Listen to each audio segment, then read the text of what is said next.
अगर तुम सोच रहे हो कि इस दुनिया को बदलने की ज़रूरत है तो तुम गलत हो, क्योंकि तुम चाहे कितनी भी कोशिश कर लो ये दुनिया कभी नहीं बदलने वाली और ना ही लोग बदलने वाले।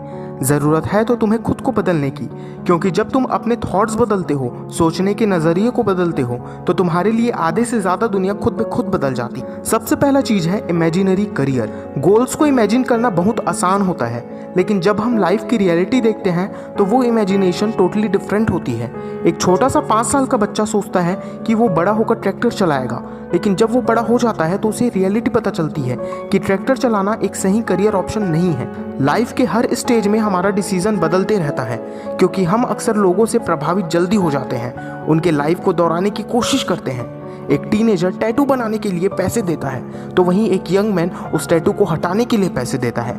एक मिडिल एज पीपल जल्द से जल्द डिवोर्स चाहता है, तो वहीं एक एडल्ट जल्द से जल्द शादी करना चाहता है। तो एक बात हमेशा याद रखना, कभी भी किसी से इन्फ्लुएंस मत होना और कुछ ऐसा करना कि लोग तुम्हें देखकर इन्फ्लुएंस हो।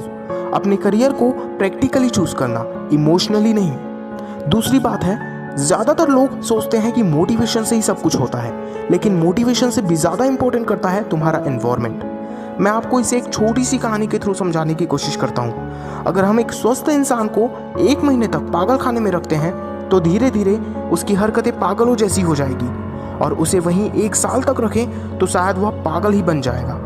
अगर आप अपने आप को बदलना चाहते हो, 5 साल बाद, 10 साल बाद अपने आप को जहाँ भी देखते हो, तो आज से आपको उस तरह का इन्वायरमेंट बनाना होगा।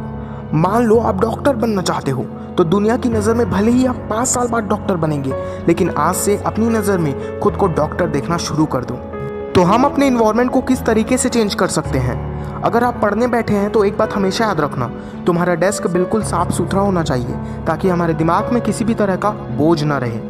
जैसे कि अगर तुम बुक पढ़ना चाहते हो और तुम्हारा बुक सेल्फ गेस्ट रूम के कॉर्नर पे रखा हुआ है, तो यहाँ पे शायद तुम्हारे लिए पढ़ना काफ़ी मुश्किल काम हो जाएगा। लेकिन वहीं पे अगर तुम्हारा वो बुक डेस्क पे रखा हो तो तुम बिना किसी आलस के वो काम कर लोगे। तीसरा है losing hope when success is near. 70% से ज़्यादा लोग सफल इसलिए नहीं हो पाते क्योंकि वो अपना काम अधूरा छोड़ देते हैं, बीच रास्ते में ही हार मान लेते हैं। चाहे आप कोई भी काम कर रहे हो, जब तक आपके अंदर उस काम के प्रति पेशेंस नहीं होगा तब तक आप सफल नहीं हो पाओगे। अक्सर विनर और लूज़र के बीच केवल एक स्टेप का अंतर होता है। यहाँ तक आपको भी नहीं पता, जहाँ आप हार मानकर बैठ जाते हैं, वहीं अगर आप एक बार और कोशिश कर लेते तो शायद आप सफल हो जाते। चौथा है walk slowly but never backward. Risk लेके जल्दबाजी में काम करने से ज़्यादा अच्छा होता है धीरे धीरे उस काम को परफेक्शन के साथ करना। अगर आप एक दिन में 15 से 16 घंटे पढ़ने के बाद अगले 1 हफ्ते तक कुछ नहीं पढ़ते हैं, तो शायद बाद में उस 15 घंटे की पढ़ाई भी आप भूल जाएंगे।